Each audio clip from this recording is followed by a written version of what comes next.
केवल अधिकारी शामिल नहीं हो सकते। सच्चाई ये है कि इसके अंदर भाजपा का पूरा नेतृत्व शामिल मिलेगा। तो अंधा बाटे सीरनी, मुड़ मुड़ अपने को दे, दोषी भी खुद, जांच भी खुद। सबसे पहले तो आज हरियाणा में दुकानदार भाइयों, व्यापारी भाइयों, लघु, सूक्ष्म और मझले उद्योगपति जो हमारे भाई और साथी हैं, उन पर भाजपा सरकार ने एक नियोजित हमला बोला है।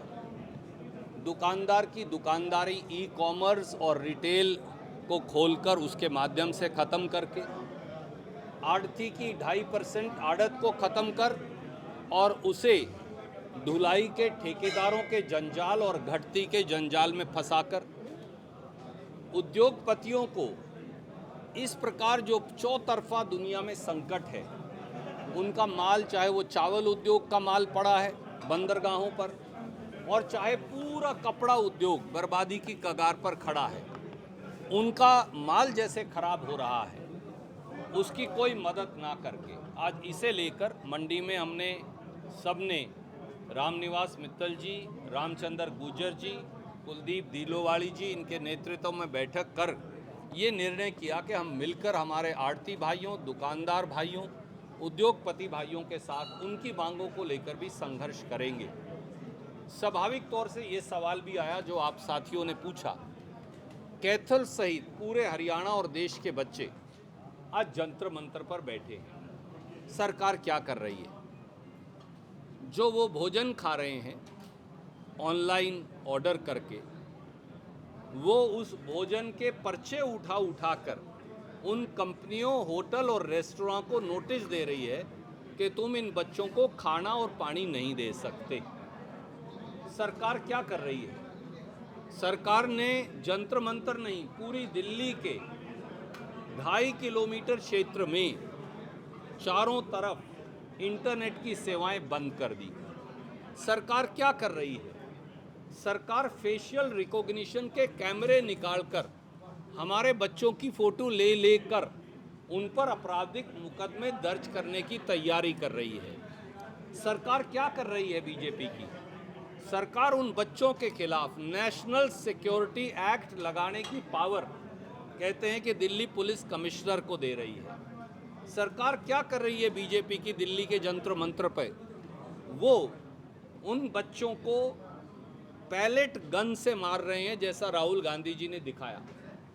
वो उन बच्चों को कील गड़ी लाठियों से मार रहे हैं। वो उन बच्चों को इलेक्ट्रिक शॉक गन से उनको मार रहे हैं, अश्रु गैस और लाठियों से मार रहे हैं। क्या लाठियां न्याय का रास्ता रोक पाएंगी?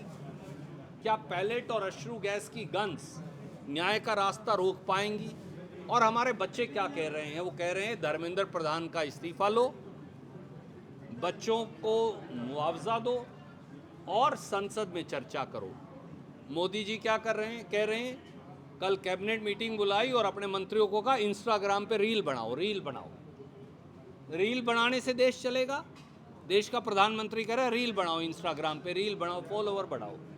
ये देश रील वाला है या देश कोई सार्थक न्याय देने वाला है बच्चों को? वित्त मंत्री क्या कह रही हैं? पेपर लीक से बड़ा फायदा होता है। वित्त मंत्री निर्मला सीतारमण जी ये कह रही हैं, उनका वीडियो भी कल हमने देखा।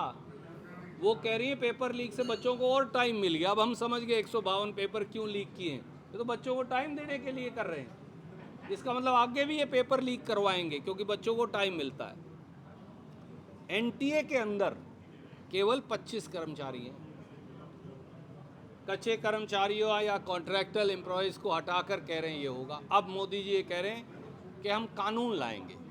मोदी जी किसका बेवकूफ़ बना रहे हैं आप? कानून तो 2024 में भी आप नीट पेपर लीक के बाद लाए थे। Public examination prevention of unfair means act 2024 है वो। उसमें भी करोड़ों रुपए की जुर्माना और सज़ा का 10 साल की सज़ा का प्रावधान है। तो भैया कानून के ऊपर कानून बनाकर क्या करोगे? कानून की ज़रूरत नहीं, धर्मेंद्र प्रधान के इस्तीफे की ज़रूरत है। फिर कह रहे हैं स्पेशल कोर्ट बनाएंगे। भैया दिल्ली ने स्पेशल कोर्ट पहले से ही बना दी, मध्य प्रदेश ने बना दी, और कई प्रांतों ने स्पेशल कोर्ट बना दी। स्पेशल कोर्ट बनाने से सज़ा मिलेगी। आपने संजीव मुखिया जो नीट 2024 का दोषी था उसको क्लीन चिट दे दी, छोड़ दिया, क्योंकि बच्चों का मुंह पराने हो गया। उसके बाद आपने उनको छोड़ दिया। तो कैसे चलेगा ये देश? ये देश हमारे बच्चों का खाना बंद करना चाहती है। ये देश हमारे युवाओं का पीने का पानी बंद करना चाहती है। उनकी सोच की व्यवस्था बंद करना चाहती है। उनकी पढ़ाई को लूटना चाहती है। उनका इंटरनेट बंद करना चाहती है। वो कोई और ऐप इस्तेमाल करें तो वो बंद करना चाहती है। और उल्टा उनके ऊपर मुकदमे दर्ज कर उन्हें अश्रु गैस और पैलेट गन से मारना चाहती है। ये तरीका नहीं है प्रधानमंत्री जी। ये छल कपट की, प्रपंच और ढोंग की राजनीति नहीं चलने वाली। कृपया करके बच्चों को न्याय दें, उनकी तीनों मांगे माने और संसद में चर्चा करवाएं। रणदीप जी, आप संसद में चर्चा करोगे जो एंटी पेपर लीक बिल आया है, या आप धर्मेंद्र प्रधान और गृह मंत्री की स्थिति पे ही अड़े रहोगे? मेरे मित्र, कानून तो पहले से ही है। मैंने बता दिया आपको, 2024 में बन गया। 2024 के कानून में करोड़ों रुपए के जुर्माने और सजा का प्रावधान है। पर जब नीट 2024 का पेपर लीक का मामला दर्ज हुआ तो सीबीआई ने उसे क्लीन चिट दे दी। ये लीजिए, मेरे पास सबूत है। आप चाहें तो मैं आज आपके कैमरे पर दिखाई देता हूँ। जब आप दोषियों को के रक्षक बन जाएंगे और दोषियों को सज़ा देने की बजाय उन्हें प्रोटेक्ट करेंगे तो और जो एजुकेशन सेक्रेटरी, ये लीजिए,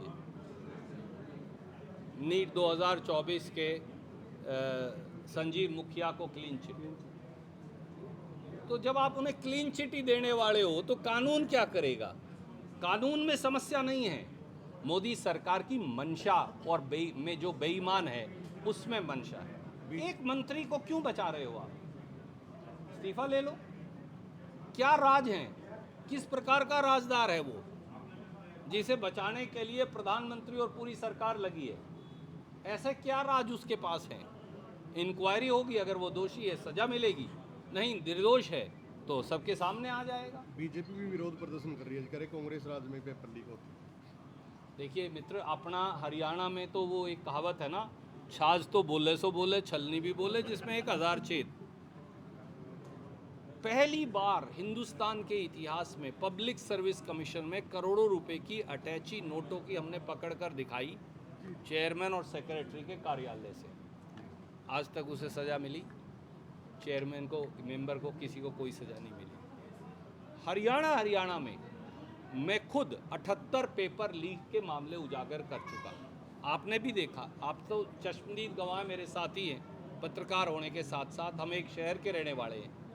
आप हमेशा देखते हो मैं लगातार हर पेपर लीक की आवाज़ उठाता हूँ, परंतु ढाक के 3 पात आज तक 12 साल में बीजेपी एक आदमी को सज़ा नहीं दे पाई। सच्चाई है ये। जी सर, कैथल नगर परिषद में प्रॉपर्टी आईडी जो टैक्स को लेकर एक बड़ी गड़बड़ी सामने आई है सर। जांच बैठी है लेकिन नगर परिषद के कर्मचारी ही जांच कर रहे हैं। मैंने मेरे काबिल मित्रों द्वारा दिखाई गई वो न्यूज़ स्टोरी के सारे अंश देखे हैं। मुझे लगता है बहुत गंभीर मामला है और इसमें केवल अधिकारी शामिल नहीं हो सकते। सच्चाई ये है कि इसके अंदर भाजपा का पूरा नेतृत्व शामिल मिलेगा। इसलिए निष्पक्ष जांच जो है उसका वो ही इसका एक हल है जिससे सज़ा मिलेगी। नहीं तो अंधा बाटे सीरनी, मुड़ मुड़ अपने को दे। दोषी भी खुद, जांच भी खुद। सिटी स्क्वायर में क्या हुआ था? कैथल सिटी स्क्वायर में आपने देखा था कि पूरा सिटी स्क्वायर धंसा पड़ा है, परंतु 2 बार करोड़ों रुपए की पेमेंट हुई और उसी ठेकेदार को बार बार ठेका दिया जाता रहा, क्योंकि कैथल नगर परिषद से ऊपर तक सबके पास पैसा पहुंचा था। तो इसलिए निष्पक्ष, निर्भीक और स्वतंत्र जांच की आवश्यकता है।